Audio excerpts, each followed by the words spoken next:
Tervetuloa dinojen maailmaan. Jos Eurooppa on dinosaurustieteen syntymäpaikka ja Pohjois-Amerikka sen keskus, Aasia on manner, joka muutti kaiken.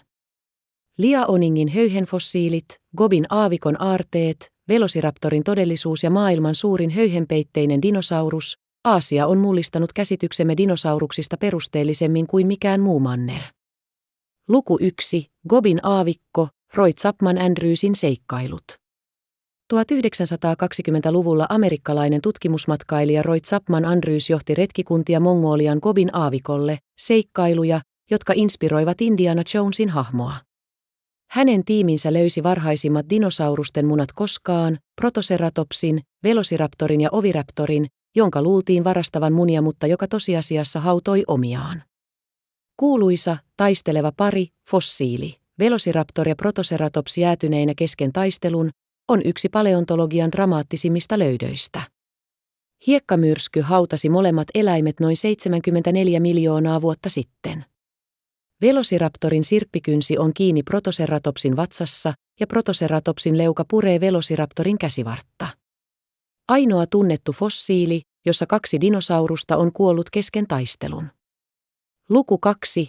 Velociraptor, totuus myytistä. Lähes kaikki, mitä tiedät Velociraptorista, on väärin. Jurassic Parkissa Velociraptor on ihmisen kokoinen, suomuinen saalistaja, joka avaa ovia ja jahtaa ihmisiä keittiöissä. Todellisuudessa Velociraptor mongoliensis oli kalkkunan kokoinen, 2 metriä pitkä ja 15 kiloa. Höyhenpeitteinen. Lähempänä petomaista lintua kuin matelijaa.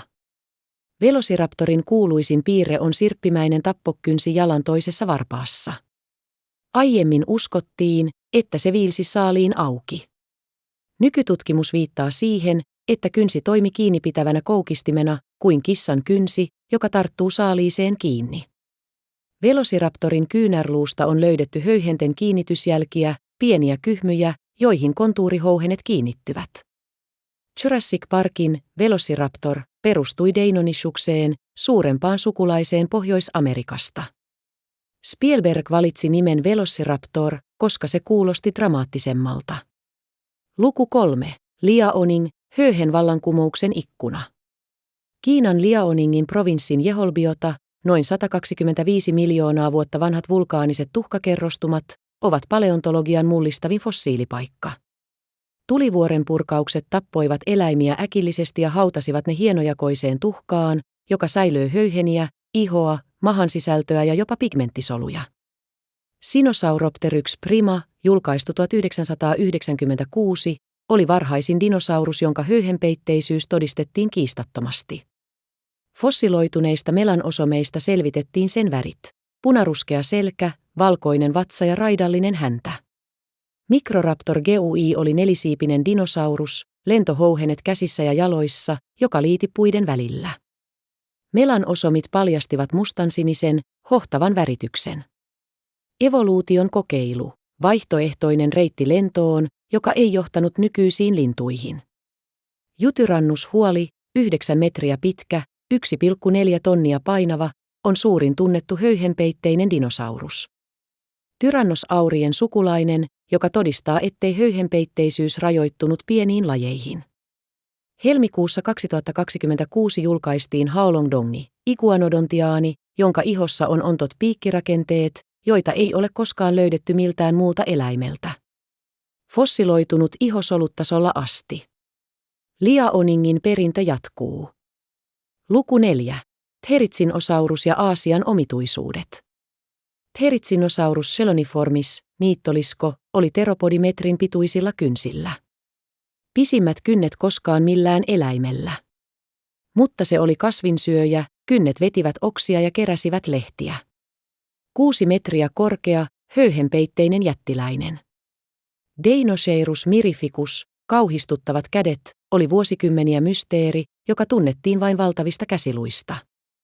Täydellinen luuranko paljasti 11 metriä pitkän, ankanokkamaisen strutsidinosauruksen selkäpurjeella. Se söi kalaa, kasveja ja kaikkea muuta. Psittacosaurus, papukaijanlisko, on yksi parhaiten tunnetuista dinosauruksista yli 400 yksilön ansiosta. 3D-mallinnuksen perusteella sen vastaväritys viittaa tiheässä metsässä elämiseen. Tarbosaurus bataar, T-rexin lähin sukulainen, eli Mongoliassa 70 miljoonaa vuotta sitten. Lähes identtinen rakenteeltaan, mikä todistaa tyrannosaurien hallinneen sekä Pohjois-Amerikkaa että Aasiaa Beringin maasiltaa pitkin. Luku 5. Aasia tänään. Kiinasta nimetään enemmän uusia dinosauruslajeja vuosittain kuin mistään muusta maasta, yli 200 lajia 2000-luvulla. Liaoningin provinssi yksinään on tuottanut enemmän höyhenpeitteisiä dinosauruksia kuin kaikki muut maat yhteensä. Ennen Liaoningia dinosaurukset olivat harmaita, suomuisia matelioita. Liaoningin jälkeen ne ovat höyhenpeitteisiä, värikkäitä, aktiivisia eläimiä, lähempänä lintuja kuin liskoja. Tuo muutos on pysyvä ja peräisin yhdestä provinssista Koillis-Kiinasta. Nippelitietoa. 1. Therizinosauruksen metrin pituiset kynnet ovat pisimmät tunnetut kynnet millään eläimellä koskaan, kaksinkertaiset jättiläislaiskiaisen kynsiin verrattuna. 2. Taisteleva pari, fossiili on ainoa tunnettu tapaus, jossa 2 dinosaurusta on kuollut kesken taistelun. 74 miljoonaa vuotta vanha hiekkamyrsky pysäytti ajan. 3. Kiinasta on nimetty 2000-luvulla yli 200 uutta dinosauruslajia. Se on enemmän kuin Pohjois-Amerikasta, Etelä-Amerikasta ja Euroopasta yhteensä samalla ajanjaksolla. Tämä oli Dinojen maailman äänisarjan 17. jakso. Seuraavalla kerralla matkaamme Afrikkaan, Spinosauruksen mantereelle, Ernst Stromerin traagiseen tarinaan ja Kem muodostumään Petojen joelle. Jos pidit jaksosta, tilaa kanava, se auttaa meitä todella paljon ja varmistaa, ettet missaa uusia jaksoja. Nettisivuiltamme dinojenmaailma.fi löydät runsaasti jatkuvasti päivittyvää dinotietoa sekä myös Suomeen liittyviä syväluotaavia geologisia oppaita, juttuja Suomen omista fossiili- ja meteoriittiloidoista. Euroopan vanhimmat kalliot, sammuneet tulivuoret ja jääkauden hioma maisema kätkevät tarinoita, joita vain harva tuntee. Lisää juttuja dinoista, dinojenmaailma.fi.